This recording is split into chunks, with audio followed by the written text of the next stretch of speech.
Hi there. So today we're going to be soil blocking and starting some tomatoes. I guess I'll kind of run you through the materials that I have. I am just using a regular old tote bin for the soil. It doesn't really matter what you start seeds in my experience anyway. I'm just using compost. This is compost I got from like a local composting facility that we have. And the rest of this I did, I believe, get from Bootstrap Farmer. I'm using my smaller soil blocker. I can't find my bigger one right now. It's driving me a little nuts, but I got the smaller one. Shouldn't really make much of a difference. And my tray. Now, with the smaller one, I will be... I don't want to math right now, but that's quite a few plants to get out of the smaller one. I don't think I'll be filling this tray up. I don't really know. I could start doing it and then be like, oh, let's get more seeds. But just for demonstration purposes and whatnot. So soil blocking is in place of your like seed starting kits. It's what you do to start seeds. I mean, yeah, there's really not much more to it. So instead of going out and buying, and also, my brain's a bit scattered. I don't know. For one, I'm not sure that I'd really recommend the starter kits out there. I've kind of had iffy luck with them, and they can get kind of weird and like depending on the aeration and everything, they can get kind of weird and gross. Also, the plastic on them just isn't meant for more than one season, so it's like super, I don't want to call that wasteful, but disposable. Anyway, so I like to soil block, and what you do is you take a tub of, say, compost, or you could just do regular old like garden soil, potting soil, my bad, not garden soil. Whatever it is that you want to start your seeds in.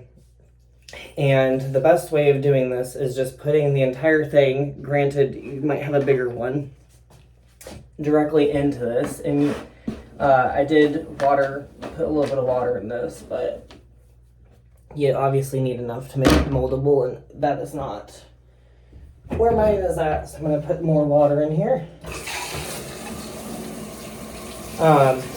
You technically don't want it to be like muddy, like a muddy consistency. You want it watered and moldable.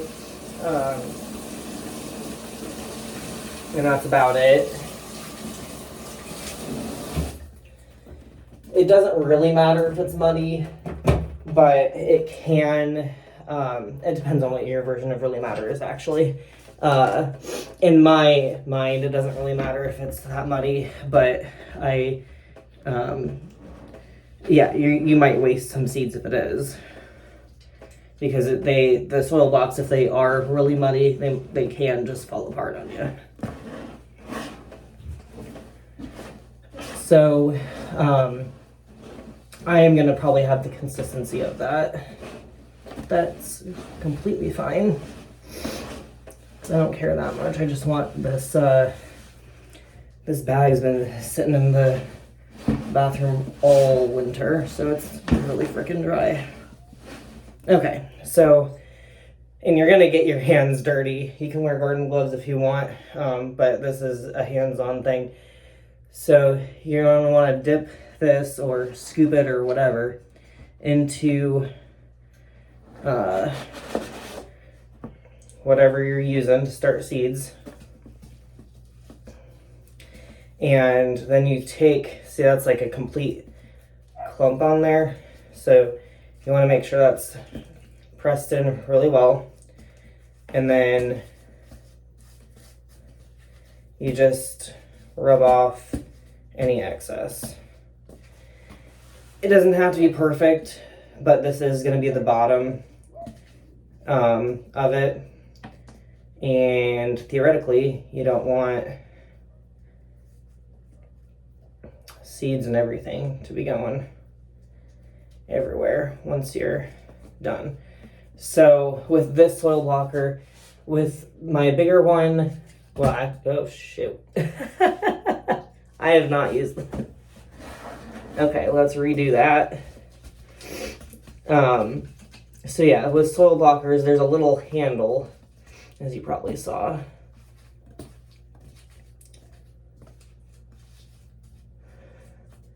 Hey kids, we get to play in mud today. Okay,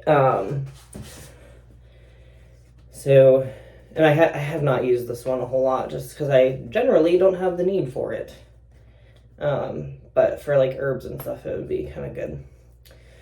So, full of soil, and you just flip it upside down on wherever you're putting it. And then you get a bunch of little soil blocks. So, and they all have little indentations. Granted, these ones, because they are really muddy, I might actually have to let it like dry a little bit before I work with them. They all have little indentations, and you want to kind of, when they get to a consistency of not like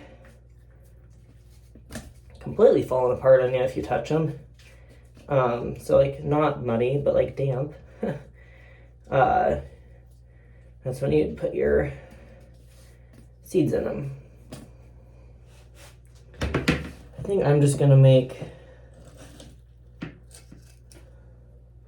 oh, that's a really good set actually.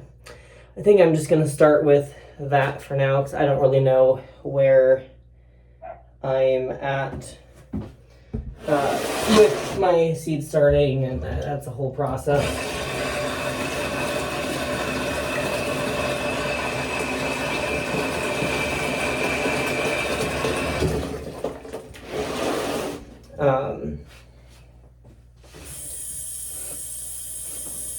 Just gonna rinse my hands, wash them decently.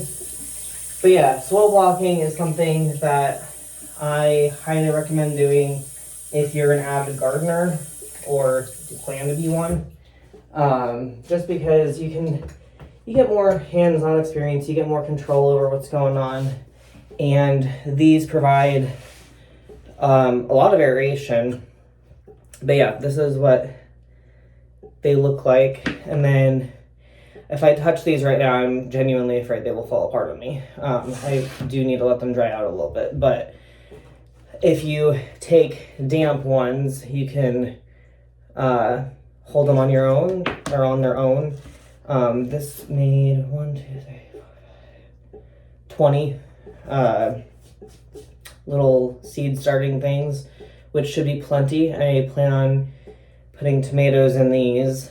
So like, or I don't know if they're all gonna be tomatoes, but because that'd be a lot of just like 2 tomato plants. But anyway, that's soil blocking is my recommendation of seed starting. It's just what I like to do, but it's because you can just use what you have minus getting the soil blocker, which I think honestly you probably get them on Amazon too. I don't know. But yeah,